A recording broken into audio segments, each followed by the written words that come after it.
இந்த வீடியோவில் நம்ம என்ன பார்க்க போறோம்னா தனுசு ராசிக்காரர்களுக்கு வருகிற ஜூலை 2026 மாதம் எந்த பலாபலன்கள் எப்படிப்பட்ட ஒரு மாதமாக இருக்க போகுதுங்கிறது சயின்டிபிக் வேதிக் அஸ்ட்ராலஜி முறையில் ஒளித்தத்துவ முறையில் எந்தவித மூட நம்பிக்கையிலையும் போகாமல் பரிகாரங்கள் அது மாதிரி விஷயத்தில் போய் மிகைப்படுத்தாமல் ஒரு கிரகமும் ஒரு மாதிரி சஞ்சரிக்கும் பொழுது அந்த ராசிக்கு அப்படி இருக்கும் பொழுது எது மாதிரி ஒரு தாக்கத்தை கர்ம வினையை சாதகமான சாதகமற்ற வாழ்க்கை சம்பவங்களை கொடுக்க போகுதுங்கிறத துல்லியமாக நாம பார்க்க போறோம்.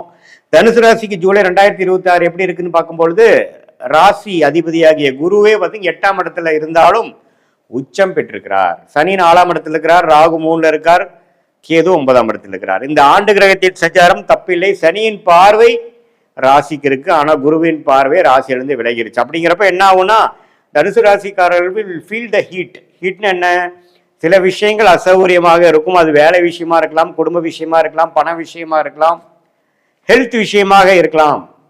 பட் நீங்க ஏதோ ஒரு நோக்கி போறீங்க, ஒரு விஷயத்தை நீங்க பாக்குறீங்க, எதையோ வந்து அச்சீவ் பண்றதுக்கு நம்ம மெனக்கெடுறோம் அப்படிங்கிறது அந்த சனியின் 10ஆம் பார்வை வருது. அது 4ஆம் இடத்துல இருக்கும் பொழுது வீடு, வண்டி, வாகனம், வேலை, தொழில் விஷயமாக நமக்கு கொஞ்சம் வேலை பளு இருக்கு, அதிகமாக இருக்கு, அந்த ஸ்ட்ரெஸ் போயிட்டு இருக்குங்கிறது தெரியுது. அதே மாதிரி குரு வந்து 8ல இருக்கிறதுனால 2ஆம் இடம் 4ஆம் இடம், அதே சமயத்தில் 12ஆம் இடத்தை பார்க்கறதுனால இடம் மாற வேண்டியது, ஒரு அலைச்சல், ஒரு டிராவலிங், ஒரு இடம் விட்டு இன்னொரு இடம் போகிறது, பல விஷயங்கள் ட்ரை பண்ணுறது, செகண்டரி சோர்ஸ் ஆஃப் இன்கம் பார்க்கறது, அது மாதிரி விஷயங்கள்லாம் கொடுக்கக்கூடிய அமைப்பு இருக்குது. ராகு 3லும் கேது 9ல் இருக்கிறதும் தப்பு இல்லை. ஃபாதர் ரிலேட்டடான விஷயத்தில் சில சிக்கல்கள் வந்து அந்த ப்ராப்பர்ட்டி ரிலேட்டடாக கொஞ்சம் வரும். அதுக்கு வேணுங்கிற விஷயங்கள் நம்ம கொஞ்சம் எஃபோர்ட் போட வேண்டியது வரலாம். மாத கிரகம் எப்படி இருக்குன்னு பார்த்தீங்கன்னா சூரியன் வந்து 8ல மறைஞ்சு குருவோட சேர்ந்திருக்கிறது நல்லதுதான். ராஜயோகாதிபதி வந்து சூரியன் 9ஆம் இடத்துல இருக்கக்கூடிய 9ஆம் வீட்டு அதிபதி 8ல போய் குருவின் பார்வை பெறுகிறார். எப்போ? மாதத்தின் செகண்ட் ஹாஃப்ல இருந்து. அது வந்து ஓரளவுக்கு மறைமுக இன்கம், திடீர் ஜாக்பாட், அப்பா தாத்தா மூலமா வர வேண்டிய சொத்துல ஒரு ஆதாயம், வரவேண்டிய பணம் வந்து சேர்றது, ஷேர் மார்க்கெட்ல ப்ராஃபிட் வர்றது, சுபவிரயம் செய்து ஒரு லம்பா ஒரு ப்ராஃபிட் அடிக்கிறது, அது மாதிரி விஷயங்கள்லாம் வந்து வாய்ப்புகள் அதிகமாக இருக்கிறது உங்களுடைய தசாபுக்திகள் சப்போர்ட் பண்ணும் பொழுது. அதே மாதிரி செவ்வாய், ராஜயோகாதிபதி செவ்வாய் 6ஆம் இடத்துல இருந்து 12ஆம் வீட்டு தன் வீட்டை பார்க்குது. வந்தீங்கன்னா கடன் நோய், வம்பு வழக்குகளை கொடுக்கக்கூடிய அமைப்பு. டிராவலிங் அப்போ கொஞ்சம் கேர்ஃபுல்லாக இருக்கணும். அஜீரண கோளாறு, சூடுனால ஹீட்னால வரக்கூடிய தொந்தரவுகள், டைஜஸ்டிவ் இஷ்யூஸ்லாம் வர வாய்ப்புகள் உண்டு. பகைவரின் நடமாட்டங்கள் உண்டு. இந்த டைம்ல நீங்க வந்து வம்பு வழக்குகள் எல்லாம் வந்து கேர்ஃபுல்லா டீல் பண்ணணும். அதே சமயத்துல உங்களுடைய சுக்கிரன் பார்த்தீங்கன்னா 9ஆம் இடத்துலயே இருக்கிறது தப்பு இல்லை. அது வந்து ஓரளவுக்கு தந்தை வழி விஷயத்துக்கெல்லாம் ஒரு பாசிட்டிவான அமைப்பு தான். ஸோ எப்படி பார்த்தாலும் ஒரு மாற்றத்தை கொடுக்கக்கூடிய ஒரு மாதம் இந்த ஆண்டே பார்த்தீங்கன்னா தனுசு ராசிக்கு ஒரு மாற்றத்தை கொடுக்கும், இடமாற்றத்தை கொடுக்கும், வேலை மாற்றத்தை கொடுக்கும், தொழில் மாற்றத்தை கொடுக்கக்கூடிய அமைப்பு இருக்கிறதுனால இந்த ஜூலை மாதம் வந்து அதுக்கு வேணுங்கிற ஒரு ஃபவுண்டேஷனான ஒரு அடித்தளத்தை கொடுக்கக்கூடிய ஒரு மாதமாக, இந்த மாற்றத்துக்கு வேணுங்கிற ட்ரிகர் பாயிண்டாக இருக்கக்கூடிய அமைப்பாக ஜூலை 2026 செயல்படக்கூடிய அமைப்பு இருக்கு. அதனால பார்த்தீங்கன்னா மாற்றம் ஒன்றே மாறாததுங்கிறத நீங்க மறந்துடக்கூடாது. மாறும், வேலை மாறும், தொழில் மாறும், இடம் மாறும். அது வந்து நல்ல ஒரு மாற்றமாக இருக்குங்கிறது நம்ம நினைச்சுக்கணும். நம்ம வந்து இருக்கிற அமைப்புகள்லாம் ஓரளவுக்கு பரவாயில்ல. 4ஆம் இடத்துல வந்து அந்த குருவின் பார்வை சனி மேல விழுகிறதுனால இதுவரை கொஞ்சம் மன உளைச்சலை கொடுத்துட்டு இருந்தது. இப்போ கொஞ்சம் பாசிட்டிவா சில வேலைகள் செய்வீங்க.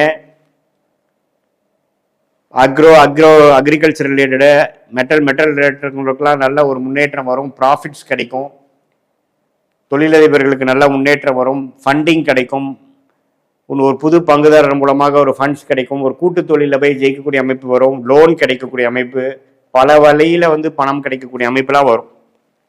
இது எல்லாத்தையும் ஓரளவுக்கு யூஸ் பண்ணிட்டு வேலையில நல்லா ஜெயிக்கக்கூடிய அமைப்பு, தொழிலில் நல்லா ஜெயிக்கக்கூடிய அமைப்பை நீங்கள் உறுதி செய்து கொள்ள வேண்டும். இந்த மாதத்தின் ஃபவுண்டேஷன் கொடுக்கக்கூடிய அமைப்பு இருக்கிறதுனால இந்த மாதத்தோட பெனிஃபிட்ஸை நீங்கள் அறுவடை செஞ்சு கொள்ள வேண்டும், நல்லா உபயோகப்படுத்தி கொள்ள வேண்டும்.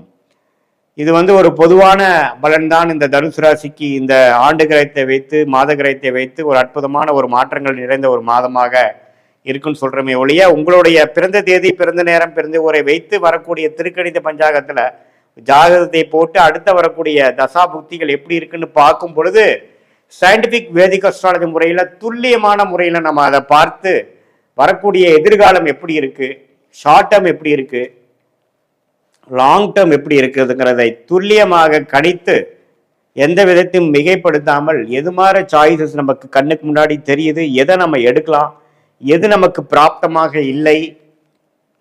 நம்மளுடைய 18 வருஷம் அனுபவத்துல கிட்டத்தட்ட ஒரு 40,000 ஜாதகம் பார்த்ததுல ஒரு லக்னத்துக்கும் என்னென்ன கிரகம் நல்ல ஒரு வலிமையாக வேலை செய்யும், எந்த கிரகம் அவ்வளோ சிறப்பாக இருக்காது, உங்களுக்கு எந்த மாதிரி தசாபுக்தியில் போய் கொண்டிருக்கிறதுங்கிறதெல்லாம் துல்லியமாக கணித்து உங்களுடைய கிரகத்தின் திக்பலம் என்ன, ஸ்தான பலம் என்ன, திருக்பலம் என்ன, ஒரு கிரகமும் ஒரு பெட்டியில ஒரு ராசியில எவ்வளோ டிகிரி இடைவெளியில் இருக்காரு, எந்த நட்சத்திரத்தில் இருக்கிறாரு, உங்க லக்னத்துக்கு நீங்க என்ன மாதிரி நட்சத்திரத்தில் பிறந்தீங்க, நீங்க மூல நட்சத்திரமா அல்லது பூராட நட்சத்திரமா அல்லது உத்திராட நட்சத்திரமா, போயிட்டு இருக்கிற தசாபுக்திகள் உங்க லக்னத்துக்கு யோக தசைகளா, இதெல்லாம் பார்த்து தசா புக்தி அந்தரம் சூக்ஷமம், தசையை டிவைட் பண்ணா புக்தி, புக்தியை டிவைட் பண்ணா அந்தரம், அந்தரத்தை டிவைட் பண்ணா சூக்ஷமம். ஸோ தசாங்கிறது 10 வருடம் 5 வருடம்,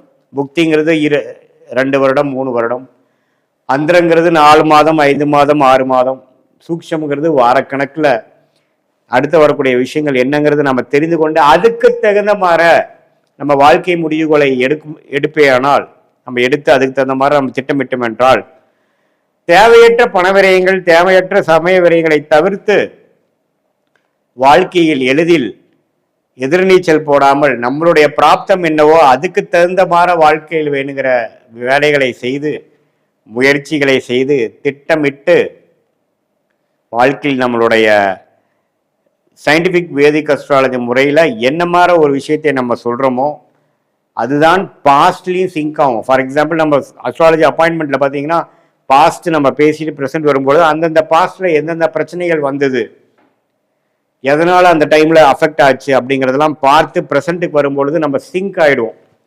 சிங்க் ஆகிட்டு இப்போ வரக்கூடிய ஃபியூச்சர் ஷார்ட் டைம் எப்படி இருக்குது, அடுத்து வரக்கூடிய லாங் டேர்ம் எப்படி இருக்குங்கிறதெல்லாம் ஒருங்கிணைத்து பார்க்கும் பொழுது நமக்கு யோகமான துறை என்ன, யோகமான தொழில் என்ன, யோகமான படிப்பு என்ன, எது மாதிரி நேரத்தில் எப்படி நடக்க போகுது, வேலையா வியாபாரமா அப்படிங்கிற எல்லா கேள்விகளும் ஒரு வயதினருக்கும் என்னென்ன மாதிரி கேள்விகள் வருமோ அந்த கேள்விகளுக்கு வேணுங்கிற சரியான விடை நம்ம ஜாதகத்தில் எப்படி காட்டுதுங்கிறதை பார்த்து அதுக்கு தகுந்த மாதிரி நம்ம வேலைகளை செய்து திட்டமிட்டு நம்ம செயல்பாடுகளை அமைத்து கொண்டே ஆனால் வாழ்க்கையில் எளிதில் வெற்றி பெற முடியும் என்று சொல்ல விரும்புகிறேன். மீண்டும் மற்றொரு காணொலியில் சந்திப்போம். நன்றி, வணக்கம்.